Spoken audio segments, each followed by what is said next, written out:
Have you ever been let down by your trusty alarm clock, suddenly going quiet just when you needed it to wake you up? Or maybe you're tired of the hassle and expense of taking it to a shop for a simple battery swap. Don't worry, we've all been there. Welcome to today's video, where I'll walk you through an easy, money-saving way to replace your alarm clock battery right at home.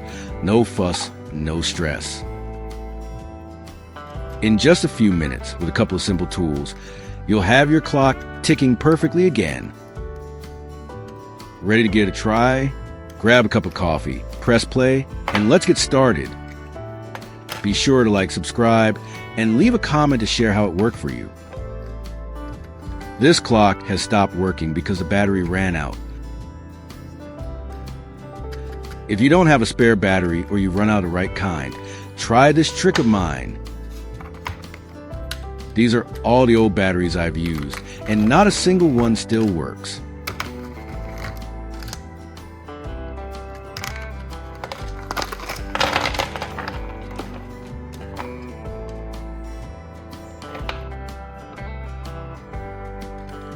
Here's a button battery. It looks like it fits the clock, but it's just a bit too short. I'll use a syringe as a shell for the button battery to turn it into something shaped like an AA battery.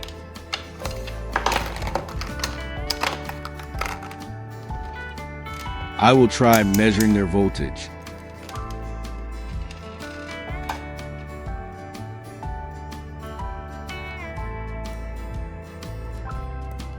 It runs at 1.5 volts. You can use this button battery as a substitute for an AA battery.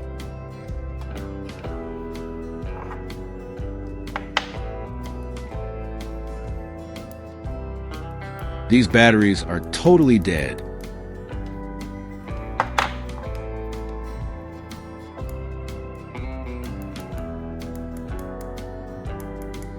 They have absolutely no voltage.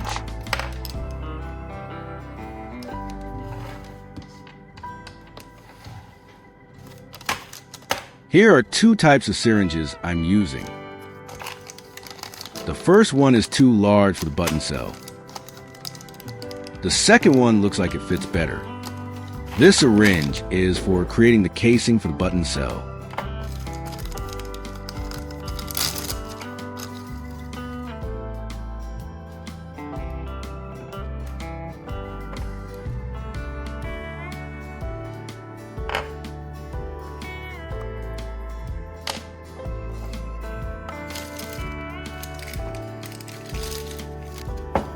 Start by cutting off the needle part of the syringe and keeping just the cylindrical body.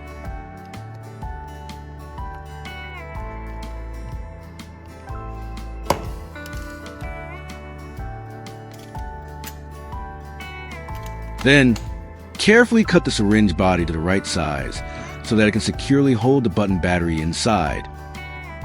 Put the syringe next to the AA battery to compare their sizes.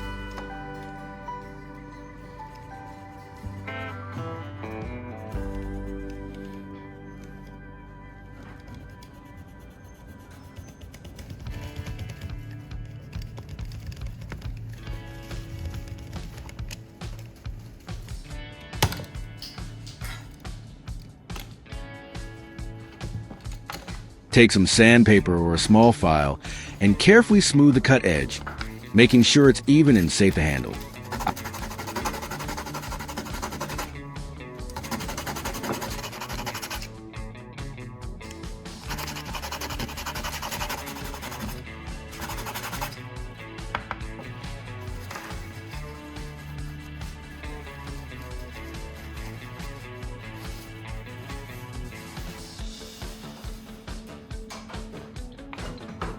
I'm going to take the battery apart to get the two terminals. Take a pair of wire cutters or pliers and carefully strip the casing off the battery to reveal the two terminals.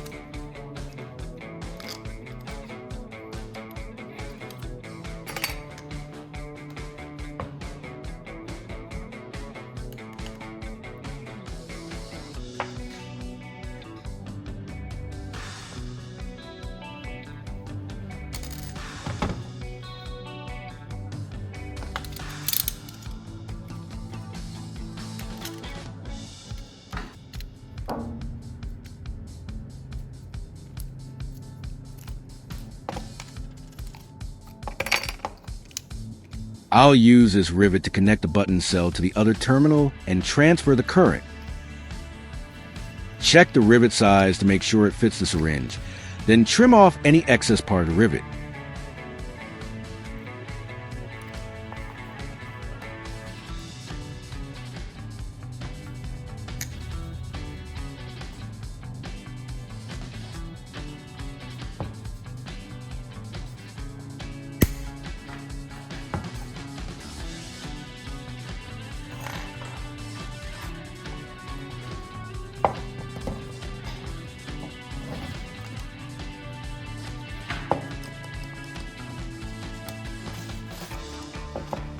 I need to fix the positive terminal and the rivet in place to ensure a solid connection.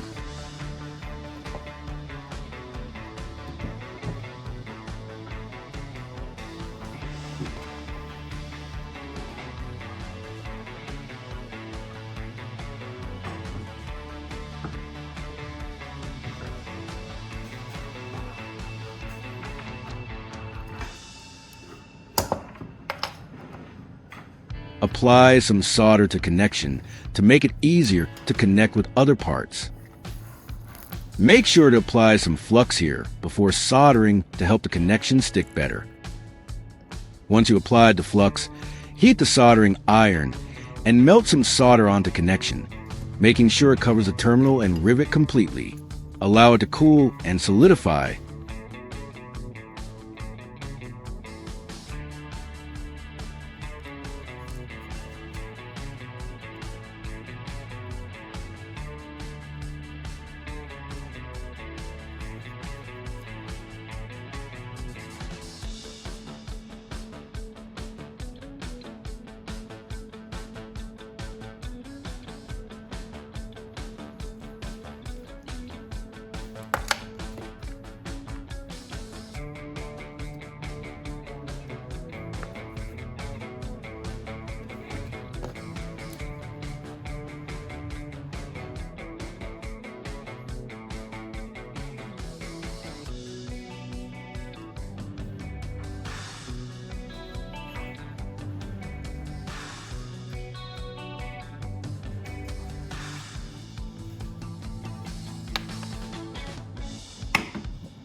Before moving on, I'll add this short piece of wire to make the battery connection simpler.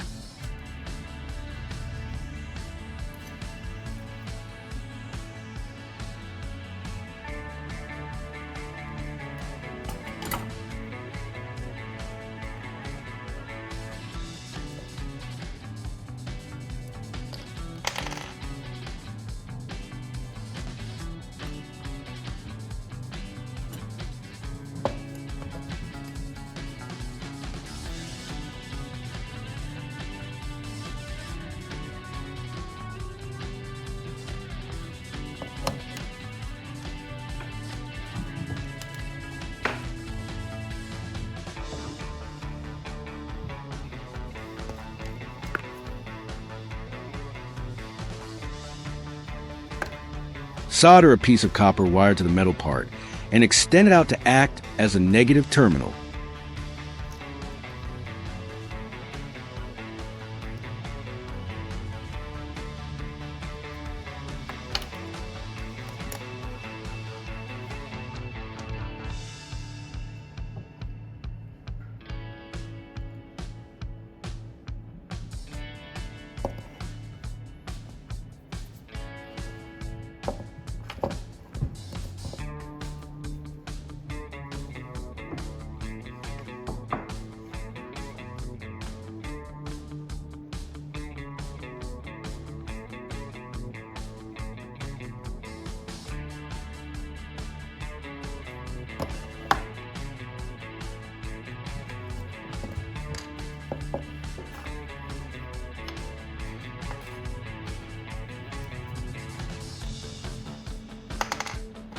Slide the rivet into the syringe tube and attach it securely to the positive terminal of the battery.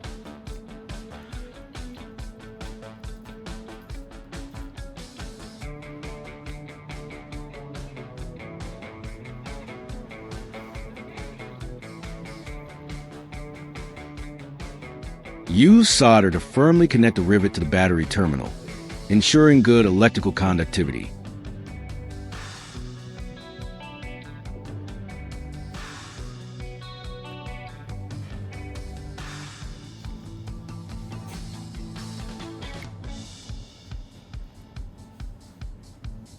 After soldering, apply some hot glue to hold the terminal securely and prevent it from shifting.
Insert the black rubber piece from the syringe to act as a spacer, making room for the button battery inside.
Insert the button battery into the syringe, making sure the positive side is aligned with the positive terminal and the negative side with the negative terminal.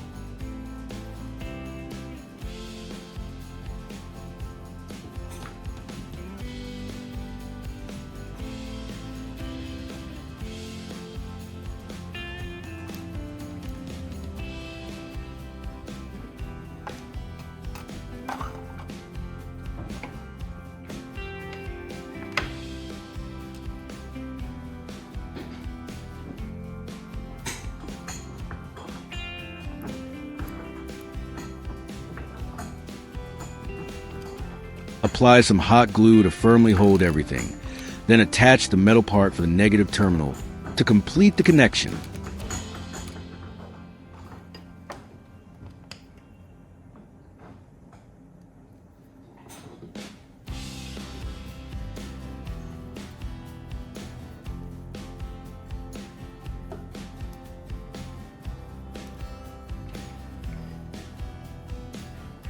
And that's it. You've successfully created an AA battery using a button cell.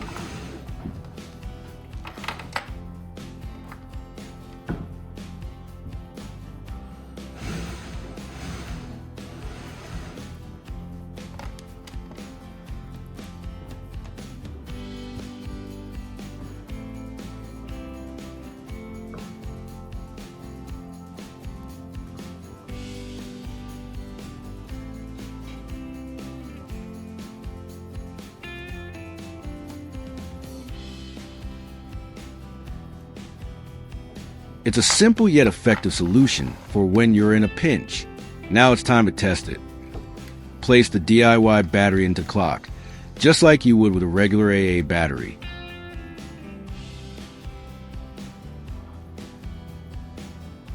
And it works. The clock is ticking again just like new. I'm honestly pretty surprised at how well this turned out. The button cell, with just a few tweaks and some DIY creativity, is now doing the job of a full AA battery.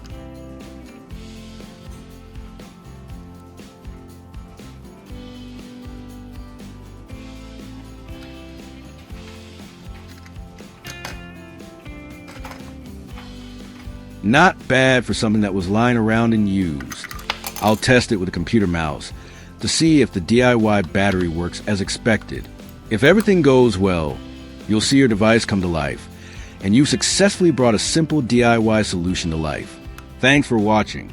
If you found this helpful, don't forget to like, subscribe, and leave a comment. Let me know how your DIY battery worked for you, or if you have any tips to share.